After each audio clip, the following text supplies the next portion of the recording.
Hi peeps, hope you're well. April 3rd, Wednesday, 2024. Let's do another video, shall we? This is the first video where I've asked you guys a question, and I don't think I disagreed with any of you. There was one director that one of you mentioned that I partly agree with and partly disagree with, but for the most part, you guys nailed it, man. And none of you answered the one that I would bring up. In fact, I'm going to bring up two. I know I'm cheating. I'm breaking my own rules here because I only wanted you guys to mention one. But it's my channel. That's the bonus of having your own channel. So I'm going to get into it. I was going to do this video yesterday, but it was a beautiful day here, and I had lunch with some friends, and we started eating and drinking, and 5 hours later, it was like, oh, wow, this day has just disappeared. And then the Mariners game came on, and it was like, oh, well, we got to watch the Mariners game. What are we going to do? Not watch a Mariners game? So yeah, the day just kind of slipped by. But I'm on my spring break this week, so that's what this week is for. Doing a lot of nothing, and I'm enjoying it. And I hope you're enjoying this week. I hope you're doing all right. It's a little chillier and rainier here, and it's a perfect opportunity to do this video. So let's get right into it. I asked you guys what your most overrated director is. I know sometimes I say underrated when I mean overrated. Sorry, I'm human. I make little mistakes like that. I apologize. But you guys get the gist of what I'm doing here. I asked you guys to choose one overrated director. And Liz, hello Liz, Azillarad said, the first name that comes to mind is Jordan Peele. But we already discussed him in a previous video. Yes, we did. Let's see, I'll go with Rob Zombie. While I appreciate his love for the horror genre, excuse me, his movies are straight up shit, in my humble opinion. They're all style and no substance, with a hellbilly aesthetic only taking him so far. I'm no fan of his music, and even less of a fan of his movies. His adaptation of the Halloween films are straight up character assassinations. I mean, he went down the line and just annihilated each and every one. Which is sad, because he could have really made something special with them. I don't know if the studio played a part in this mess or if this was his vision. If someone is going to make something as beloved as Halloween, they had better bring it, and he simply didn't. Moreover, his movies are from the same blueprint, and they're so predictable, it's kind of hard to fuck up a grindhouse type of film for me, as I'm a fan, but Zombie manages to ruin it. Nonetheless, his movies sit about as well with me as Mexican seafood that's been left out on a hot and humid summer day covered in flies. Like him if you want, but for me, it's a no. Yeah, I agree, Liz. I agree. I think Rob Zombie is good.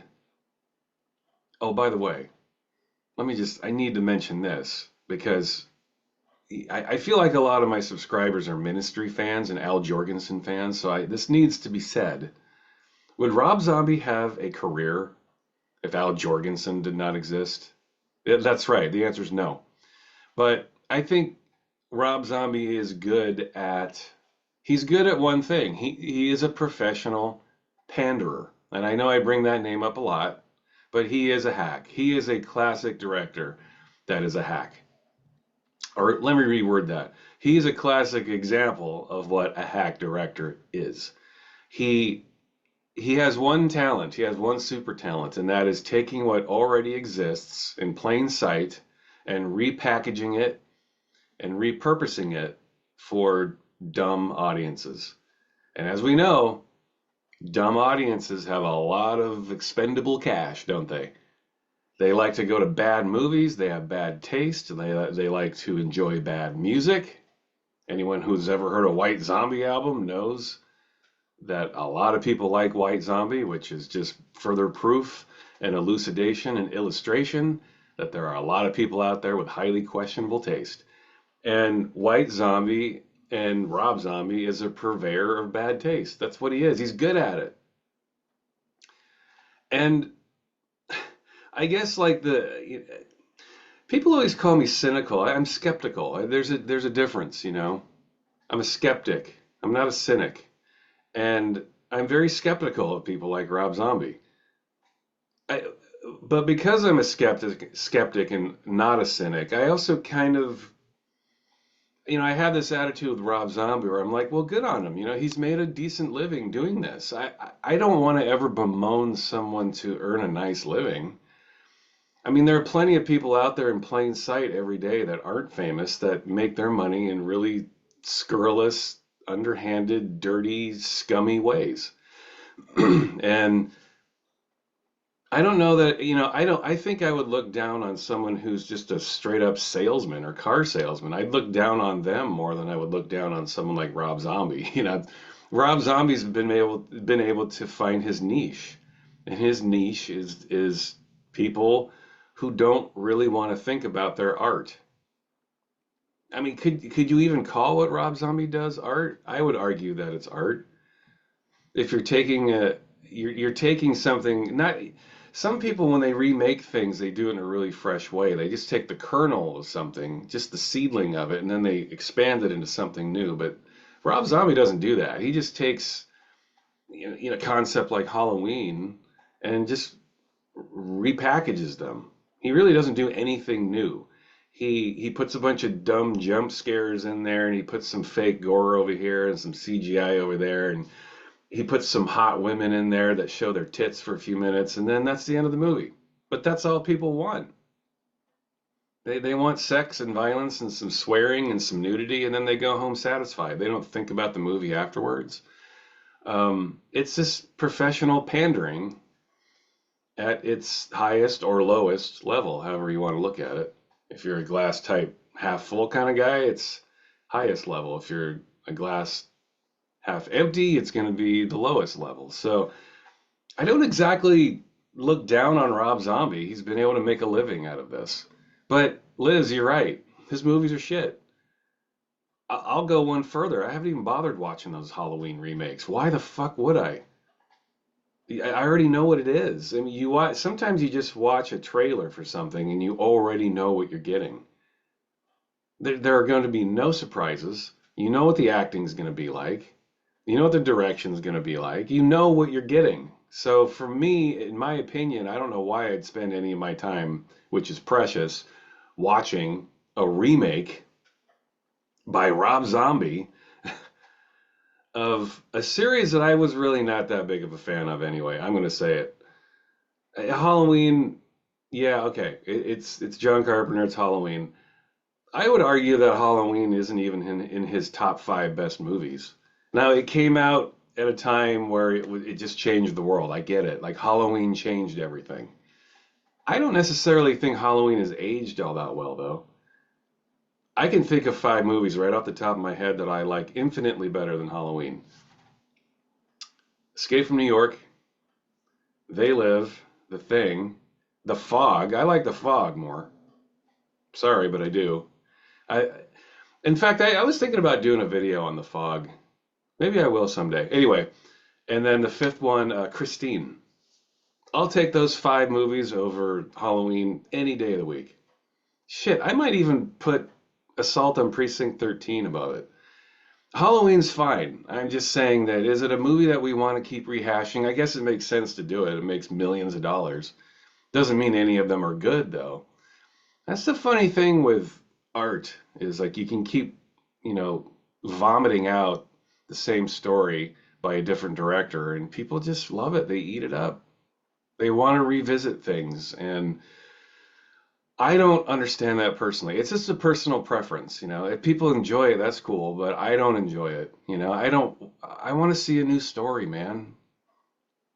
This is why I don't watch superhero movies, because it's like, really? We're going to have another origin story? We need to watch another Batman origin story, another Superman origin story, more Aquaman movies. Man, it makes me sick to my stomach to even think about watching those movies. I don't watch them, but anyway, Rob Zombie is a professional purveyor of hack. And I don't know that Rob Zombie would even refute that. I've seen interviews with Rob Zombie. He actually seems like a kind of a cool guy. I'm sure he's a very nice person. If you met him, he seems like a very funny, down-to-earth, nice guy. But I wouldn't really call him an artist. He's fashioned his entire career on Al Jorgensen and John Carpenter, really. Without those two guys, what would he be doing?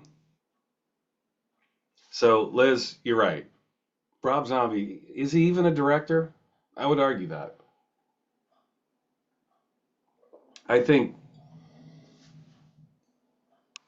I think movie studios know that Rob Zombie is a name, and they attach his name to the directing credits, and then people see that and they're like, "We have to go see Rob Zombie." No, thanks. I'll skip on that. So, Liz, thank you for bringing up Rob Zombie. I couldn't agree more. Magnus, Magnus, my man in Sweden. What's up, Magnus? Where have you been? Where have you been, Magnus? You haven't been responding to my questions. How dare you? How dare you have a life? I'm just kidding. I love you, Magnus. You know that. Magnus says, love these movie related videos, man. This is a hard one, but as mentioned before, Woody Allen probably. Yeah, this was one that came up 4 or 5 times in my comments. So Woody Allen came up quite a bit. I couldn't agree more. Couldn't agree more. Woody Allen, I talked about this a little bit in my last movie video, but listen, I know Woody Allen. I appreciate Woody Allen's early comedy. I think there's an argument that he's one of the greatest stand-up comics of all time. He just kind of he refashioned stand-up in a way that has it still has its mark today. I don't think a lot of stand-ups even newer stand-ups that are younger today, I don't even think they understand the influence that Woody Allen's had on it that even exists today. So I will give that to Woody Allen, but as far as his movies go, man, I don't see it. I don't get it. I said this before, but I think he's just been remaking the same movie over and over and over and over. It's enough with this guy. I think his movies are sloppy. I think they're lazy. I don't think they're edited well. I think a lot of his movies, the acting just seems put together, crammed together at the last minute. It's like he doesn't spend any time trying to craft stories anymore. He's got a couple of movies that are much, much, much better than the vast amount of the rest of his movies, but I think by and large, Woody Allen arguably might be the most overrated director of all time. And I welcome the debate because obviously people are going to disagree with me on this. I get it. People love this guy, but not for me. I do not understand the popular. I truly don't. I watch this guy's movies and I'm like, really? I've never seen a Woody Allen movie where I thought it was brilliant. I know people love Manhattan and Annie Hall and Radio Days, and there are any number of movies from Woody Allen that people could say they love. I don't get it. And I don't care what he's done personally. People think he's a perv. People think he preys on younger women. You know what? I'm not even, that's completely beside the point to me. I don't look at someone's personal life and apply it to their professional life. Like, I think Roman Polanski is one of the most brilliant directors that's ever graced this earth. I don't think about what he's known for in his personal life. It's the same with Woody Allen. I don't think of any of that. I look at his movies. I look at his body of professional work, and I do not get it. Sorry, but I couldn't agree more. And by the looks of it, the vast majority of the people that responded to this question absolutely agree. We all are in the same boat with Woody Allen. Like, really? Woody Allen? No thanks. When I see a new movie by Woody Allen, I yawn so hard that the hinges my jaw break. Oh, you know, it's like injury ridden whenever I see a new movie come out from Woody Allen. I don't care. And speaking of that, I'm going to move on to the next one from Full Hyperial. That's a new name. Have I seen your name before? Full Hyperial? Welcome if you're new. Thank you for commenting. I appreciate your time. I know your time is valuable, so thank you. And I agree with what he says here. What? No Nolan so far? He's talking about Christopher Nolan, of course. It's an obvious example of an overhyped director whose movies are, without an exception, style over substance. Although he is a talented screenwriter with a great intuition of what masses will like, yeah, his movies are full of boring, complicated, and pretentious scenes, unnecessary plot lines with tons of plot holes, confusing, terrible direction choices. Some of his movies are solid, Memento, The Dark Knight, but overall the guy is a hype machine with no obvious reason, and the fact that he is often called one of the best directors today just shows the degradation of movie and culture of 21st century. Full Hyperial. I couldn't agree more. I agree 100 million% with you. Chris Nolan is so overhyped and overrated. It drives me nuts. I couldn't agree more. His movies to me are arbitrarily complicated. People love to get caught up in what a great writer he is, but I would argue that does it make you a good writer? And I'm a writer, so I feel like and I'm a professional writer. I've worked long enough in the field and been paid for it where I feel like can have an opinion about this. Is it is it hard to just come up with MacGuffin after MacGuffin after MacGuffin after MacGuffin? I don't think it is. You can sit there all your entire life and have so many subplots that your audience has no clue what's going on, and that's basically what he's a master of, in my opinion. He's a master of misdirection. He's a master of, I would even say he's a master of the MacGuffin. Those of you who don't know what the MacGuffin is, go look it up. I'm not going to give you a lesson in school in a movie theory, but you should school yourself on that, is what I'm trying to say. The concept of the MacGuffin is something that Alfred Hitchcock came up with and mastered. It's basically the concept of you introduce something to the plot line that has nothing to do with the main plot, just to kind of distract the audience, to kind of lead you down the wrong path so they can have some plot twist at the end.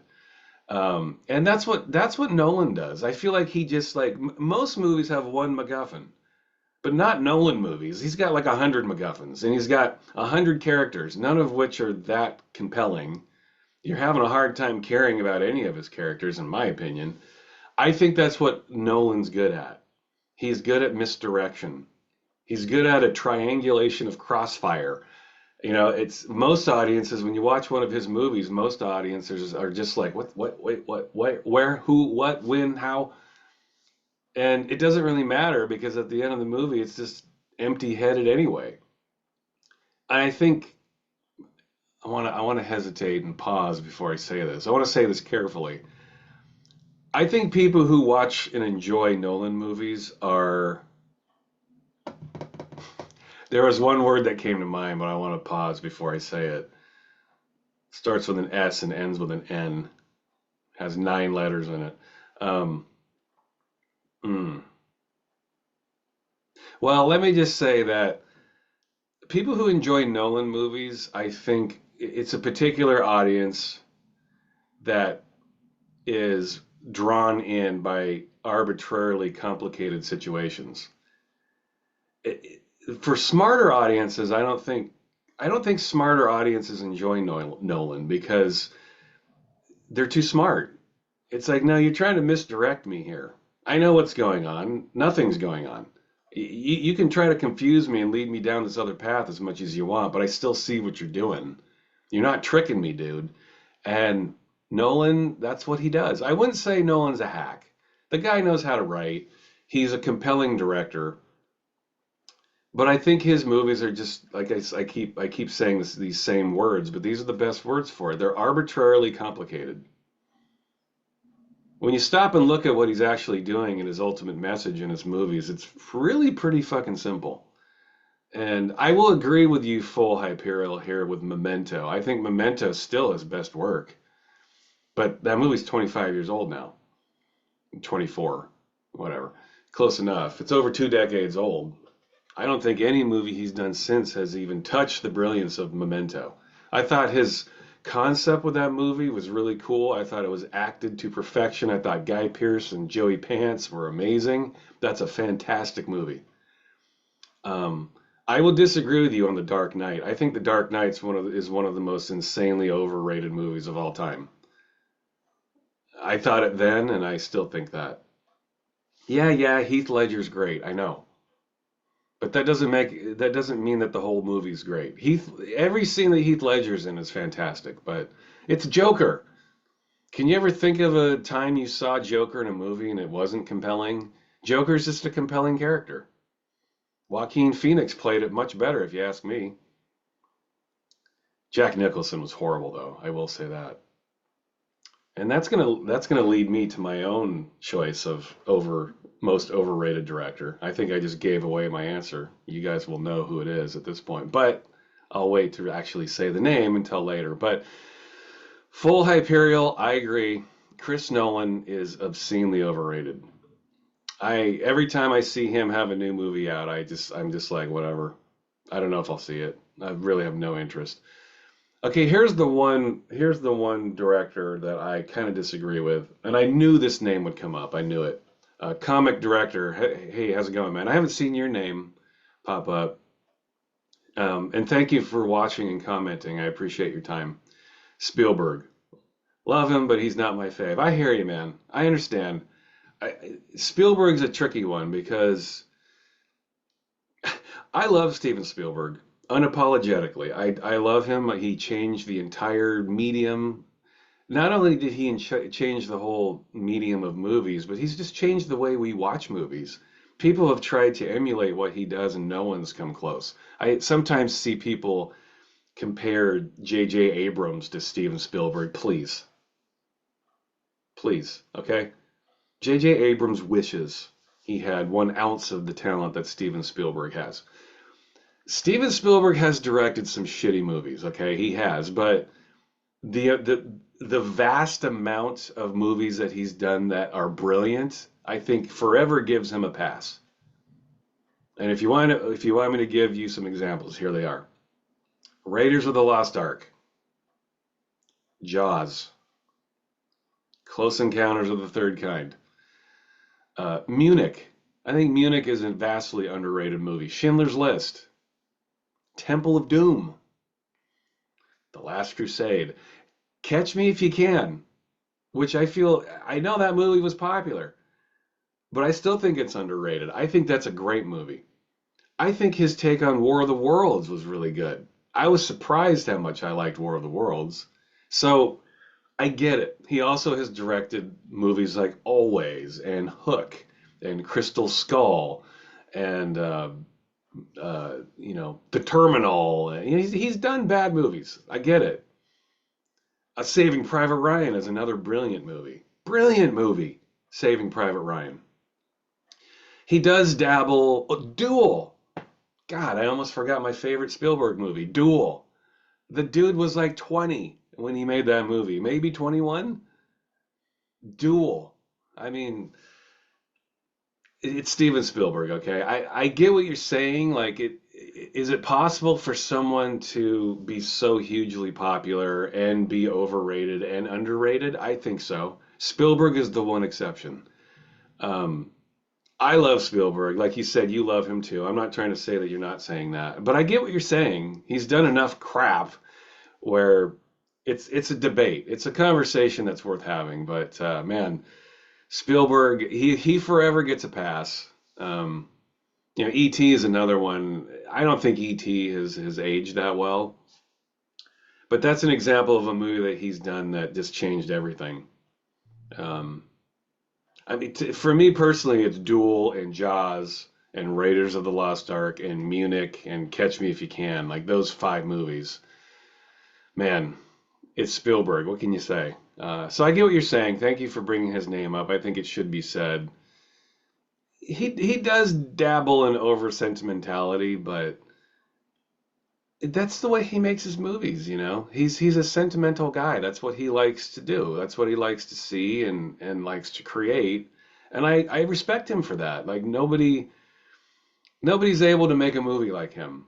I think like I'm a Kubrick guy. I think a lot of people are. When I watch Kubrick, you know, his movies are so unapologetically not sentimental. But you know, I think one of Spielberg's biggest influences as a director is Stanley Kubrick. Their styles are totally different. They made totally different movies, but what they're both great at is telling stories.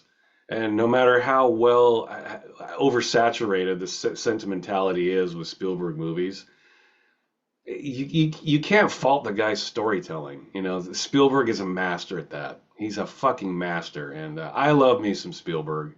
I don't always love his movies, but I love that guy. Love him. Ian, dude, what's up, man? Good, always good to see Ian. How come you're not taking part in this, even though you are taking part? This was a curious comment from you, Ian, my friend. I'm not going to take part in this, as I will tell you now, using my crystal ball. He's using his crystal ball right now. And by the way, your predictions were wrong. Nobody mentioned these guys. Quentin Tarantino, Stanley Kubrick, Orson Welles, Alfred Hitchcock will be suggested. I'm bailing on this one. You said you're bailing, but you're not really bailing. No one mentioned these guys, and I'm glad they didn't. If someone had said Tarantino, Kubrick, and Hitchcock, I would have attacked them. I would have gone off after them with everything I'm worth. Orson Welles, maybe a little bit. I could see that. I know Quentin Tarantino gets a bad rap by some people. Fuck those guys.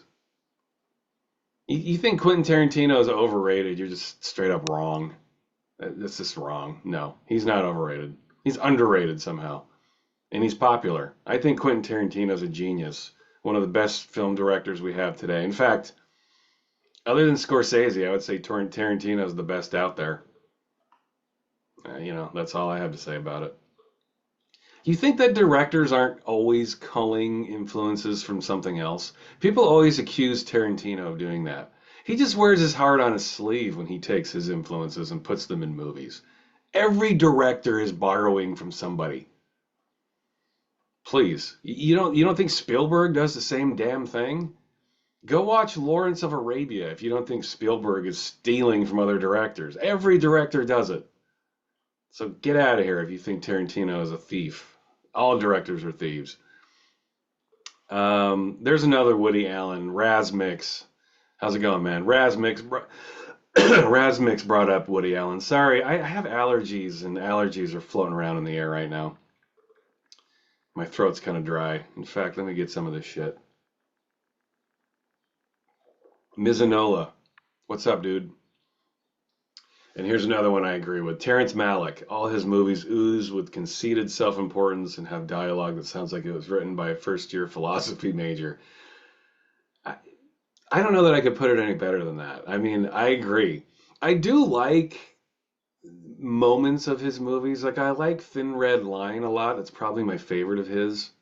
I feel like his movies are so pretentious, man. We all know that. The preciosity in his movies is so, like, gag-inducing. It's hard to ignore that. But I agree.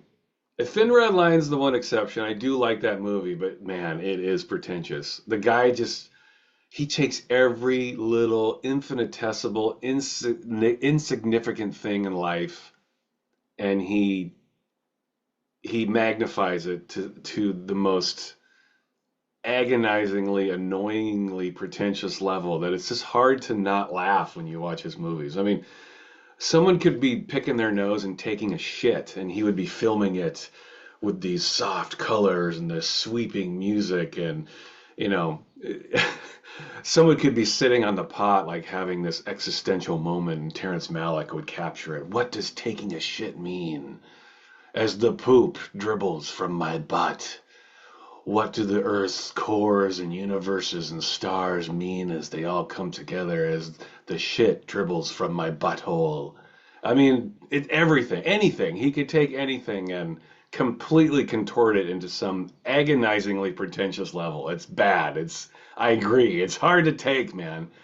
His movies are cool to look at, though. I will give him that. But yeah, oof. Terrence Malick is tough to take. Mizzanola, I agree. But maybe I just haven't tried it. Maybe I haven't stopped to ponder my existence while I'm taking a shit. Maybe I'm missing out on that experience. Maybe I'll try that today. And you should too. Mizzanola, next time you drop a deuce, maybe we're just being insensitive. Next time you drop a deuce, stop and ponder your existence.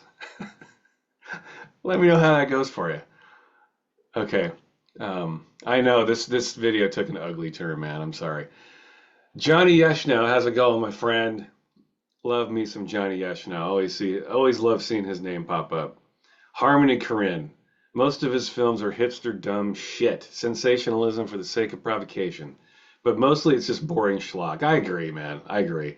The most entertaining thing Harmony Korine's ever done were his David Letterman appearances. Have you ever seen those? His Letterman appearances were legendary, classic stuff. Yeah, his movies are just a lot of nothing.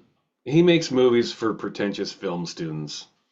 I did like Gummo. I don't know if you've ever seen Gummo. I appreciated that movie. It's not a movie I'd ever want to watch again, but I thought Gummo was funny and disturbing and thought-provoking enough where I enjoyed it. But yeah, I think when you're dealing with intense subject matter like he is, there has to be some underlying theme to it, or you have to get pulled in by the characters. There needs to be some message underneath it. Otherwise, it's just empty schlock, like Johnny Yeshno is saying here. You know, making a movie that's deeply offensive and is tugging at certain parts of our brain in which our reflexive response is going to be that we're offended by it. You have to have some underlying theme to it. And Corinne's his theme seems to be just throwing shit at you. It's like he's carrying a big plate of dishes and he drops them on the floor. There's nothing offensive about that. It's just like it's jarring for the sake of being jarring. You've got to have some underlying current to it, and that's what Corinne's movies lack. It's just lacking. If you want to be offended by a movie, go watch a movie like Salo, which has a very deep-seated meaning to it. You have to be willing to take that journey. But Salo, I think, is deeply offensive, but it's also very thought-provoking, and it's a movie you want to revisit. Harmony Korine's movies, I don't know who would want to revisit those. They're just kind of filled with a lot of dumb, like you said, hipster dumb shit. And I think that's who he makes movies for. He makes movies for hipster college students, like they want to stroke their chins and go, huh, what's he trying to say? Well, I think the reality is he's not trying to say anything. He's filming a pastiche. And I guess in that way it is art. I wouldn't necessarily say Corinne is a hack director. I feel like he does capture something that other directors don't. I will give him that. But yeah, I agree. I don't think a lot of people see his movies, and I still think he's overrated. So I agree with you, Johnny. And no thanks on Harmony Korine. And plus, he attracts people like James Franco. I mean, what more can you say? James Franco? Fucking bore that guy is. Talk about overrated. I know I'm getting off on a side tangent here, but James Franco, talk about the degradation of people's tastes. Jesus Christ. James Franco's got to be one of the most hack actors out there.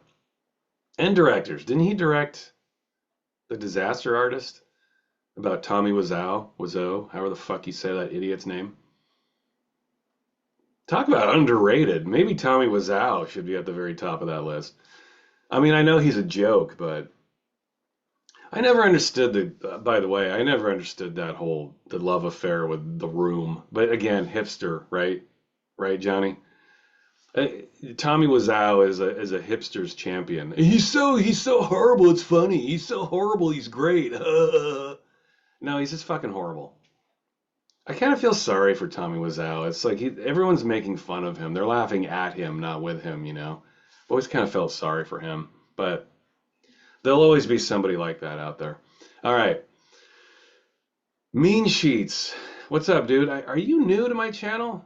Like you've been commenting a lot lately. I don't ever remember seeing your name. And thank you, by the way. I love your comments. I love having you on board. Thank you for watching. Thank you for your time spent watching and making comments. I'm really loving what you're saying. And I really love what you say here. And you should love saying it too. But you say, I hate that I'm saying this, but Wes Anderson.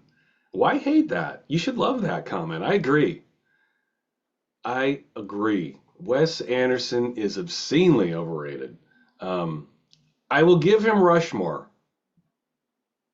Rushmore is a great movie. Other than that, has he not been remaking the same movie over and over again? I kind of like Steve Zissou, but I think Steve Zissou is an example of Bill Murray's greatness. Bill Murray has that kind of talent and charm where he can transcend himself above the dreck of the actual movie. I think of Wes Anderson like this.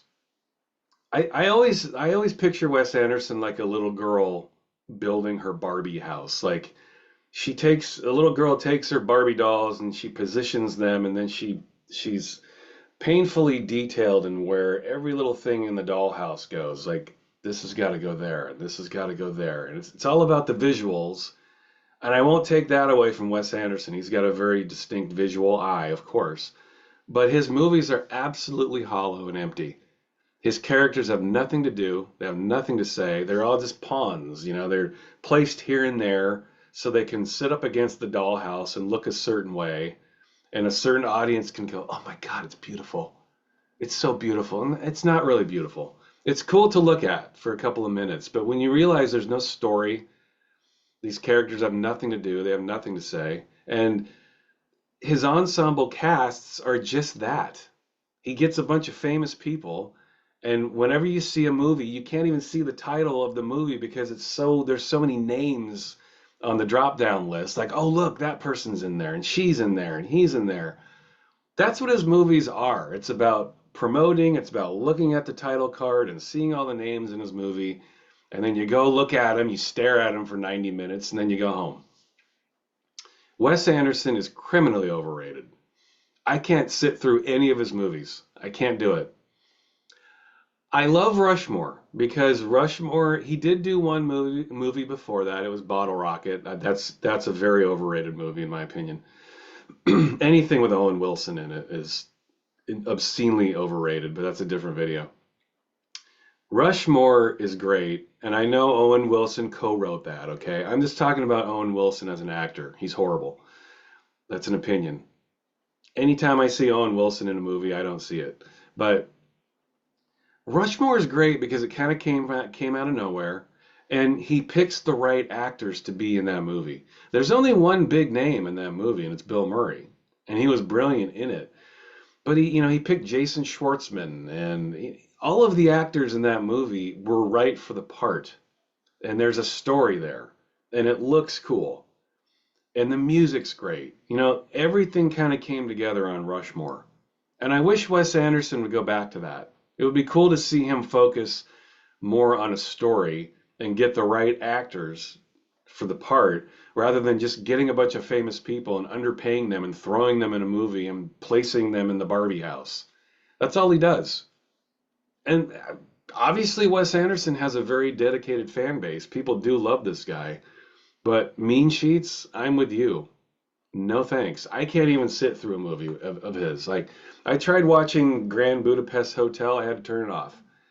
I tried watching Darjeeling Limited, I had to turn it off. I tried watching that most recent movie about, what is it, Asteroid? I can't even remember the name of it. I had to turn it off. I can't do it. There's nothing going on in his movies. Yes, they're eye candy. They're great to look at, and they're littered with famous people. I understand that. But that does not make his movies art. That doesn't make his movies good or interesting. His movies are bore fests, and he remakes the same fucking type of movie every single time. So, is Wes Anderson arguably the most overrated director today? Yeah, I think so. No thanks. His one and only good movie came out in 1998, and that's an opinion.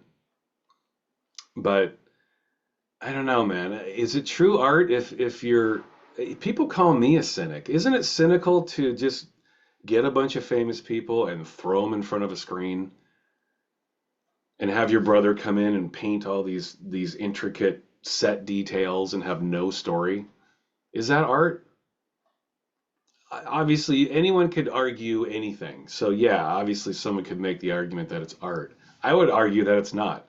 I would argue that that's the ultimate cynicism, is to get a bunch of famous people and throw them in a movie and then ask people to pay to watch them with no story. I would say that's cynicism at its highest. Maybe Wes Anderson is the ultimate cynic rather than the ultimate artist. What do you think? No thanks on Wes Anderson. All right, one more. Ilpana, what's up, dude?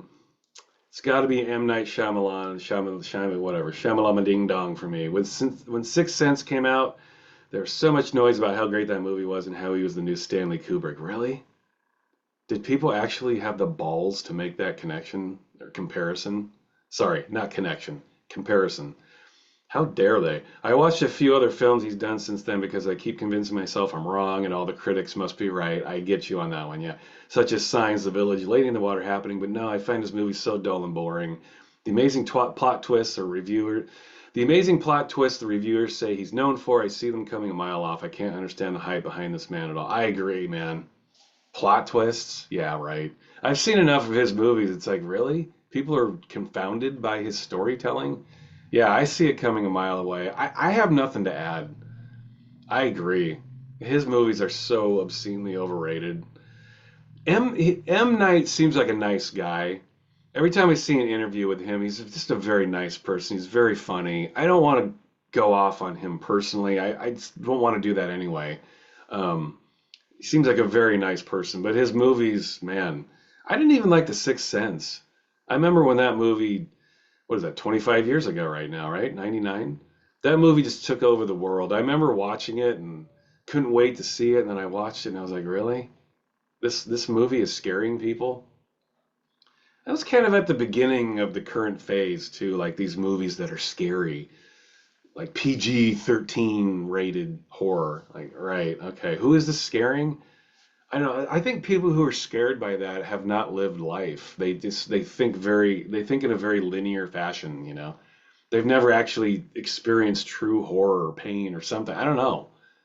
I don't know how people are scared by that stuff. But yeah, his movies are predictable, boring, yawn-inducing dreck. I mean, I don't know how else to explain it. His movies are not great. I agree with you 100%. Okay, I've been going on for over 40 minutes now. I'm going to give you my choice and then a runner-up for that choice. Again, I know I'm breaking my own rules here, but hey, it's my channel.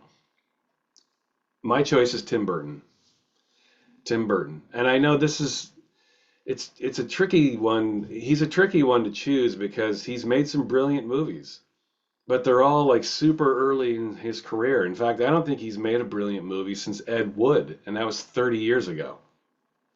Pee-wee's Big Adventure is brilliant. Beetlejuice is brilliant. Ed Wood is brilliant.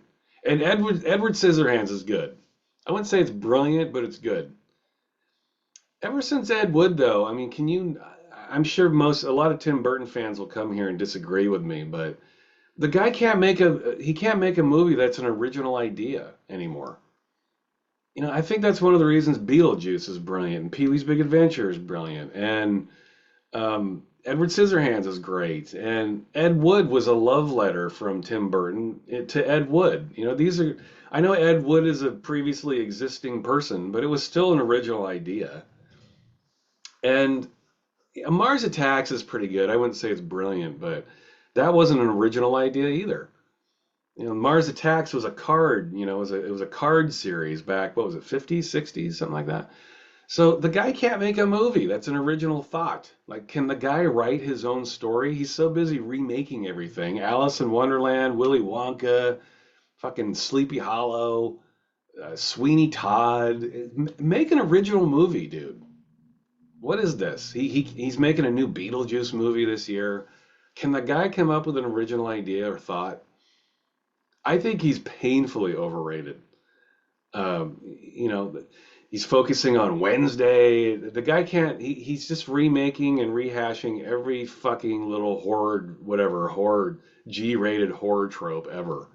His movies aren't that dark. People seem to think Tim Burton is so dark. No, he's not.